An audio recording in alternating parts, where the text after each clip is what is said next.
Isso, secretário aqui conosco. Agora sim, secretário, muito obrigado por nos atender. Bom dia, e eu queria que o senhor já falasse sobre essa questão da terceira onda. O senhor acredita que já há uma terceira onda e também a sequência da vacinação?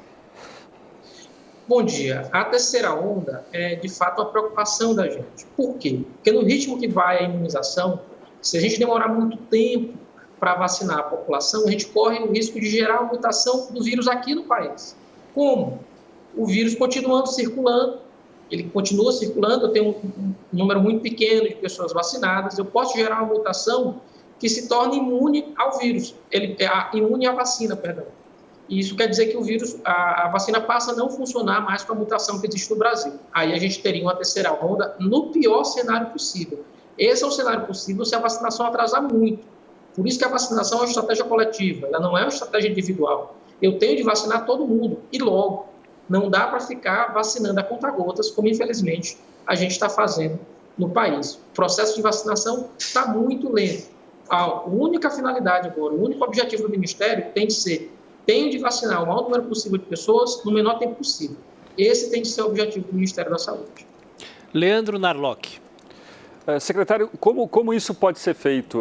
Muitos países, aí, não só o Brasil, muitos países têm enfrentado problemas para conseguir vacina, para começar as campanhas de vacinação. O que o senhor acha que o governo federal não fez que deveria ter feito para a população já estar sendo vacinada em massa?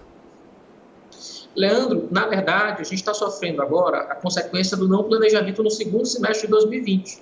A exemplo dos Estados Unidos, ou da União Europeia, ou do Japão, que fizeram aposta nas mais diversas vacinas, a gente apostou numa vacina só. E aí foi o nosso erro. Por quê? Porque agora, quando a gente tenta ir atrás de fazer a compra no mercado internacional, a gente perde lugar na fila, a gente está lá atrás. Então, de fato, a gente vai ter uma oferta muito pequena de doses, ou oferta de doses só para daqui a alguns meses. E aí a gente vai ter esse processo de vacinação, de fato, muito lento. O único objetivo do Ministério agora teria que ser destravar isso. Aí, muitas vezes, a gente não entende por que a gente não resolveu negociar, enfim, comprar as doses da Pfizer. Se elas foram ofertadas, se elas continuam sendo ofertadas. A gente conversa com a Pfizer, ela diz: estamos ainda em negociação com o governo federal. As cláusulas do Brasil são as mesmas cláusulas lá da Inglaterra. Então, assim, não tem por que a gente ficar negociando nesse momento. Quem impõe as regras, nesse momento, é o mercado. E me parece ser muito mais prudente a gente adquirir essas doses, ver o que a gente tem condição de vacinar agora e ir vacinando. O maior número possível de vacinas, sem muita discussão, se é A, se é B, se é C, desde que seja eficaz e segura, é o que a gente precisa no país. Não vai valer se a vacina é russa, se ela é americana, se ela é inglesa, isso não importa para a gente. Se ela é eficaz e ela é segura, ela tem de ser adquirida e incorporada no mercado brasileiro. Secretário, pergunta agora de José Maria Trindade. Pois é, secretário, além, evidentemente, das doses, há uma grande preocupação, eu escuto aqui em Brasília, sobre a manutenção das UTIs. O que o Ministério da Saúde responde quando os senhores demandam essa ajuda para UTIs? José Maria, a gente, de fato, tem essa preocupação muito grande. A gente está pautando isso desde dezembro do ano passado, quando a gente viu o que ia acontecer. Porque tem previsão, né, de vencimento dessa habilitação dos leitos. Então, a gente diminuiu muito os leitos habilitados, portanto, pagos pelo Ministério em janeiro, diminuiu mais ainda agora em fevereiro. Hoje, a gente tem reunião dos 27 governadores com o Ministério da Saúde, e eu acredito que o Ministério deva pautar uma solução para isso. Aparentemente, ele traz na tarde de hoje alguma solução para essa crise do financiamento das UTIs. Eu te dou o exemplo do meu estado, mas é de outros estados também. Hoje eu não tenho nenhuma UTI habilitada pelo Ministério da Saúde. Então, é uma situação difícil. Quando a gente está tendo aumento no número de casos da doença, eu estou aumentando o número de leitos de UTI em razão do crescimento da doença no estado, e é um momento em que eu não tenho nenhum tipo de ajuda do Ministério, porque não está financiando esses leitos. Então, não faz sentido. Eu acredito que hoje o Ministério deva trazer uma solução e apontar algum tipo de, pelo menos nos próximos meses, de ajuda aos estados no financiamento desses leitos de UTI. O secretário, o estado do Maranhão já vacinou quantas pessoas? Como está o momento? Tem vacinas para mais quanto tempo? E qual é a expectativa? Já há promessa para a chegada de novos imunizantes? O que o senhor espera do Ministério da Saúde? O Ministério da Saúde apontou para a semana que vem em torno de 5 milhões de doses. Ele não soube precisar ainda a data, o dia, né, se é segunda, se é terça, mas disse que provavelmente no início da semana que vem a gente terá aí algo em torno de 5 milhões de doses a serem distribuídas para o país.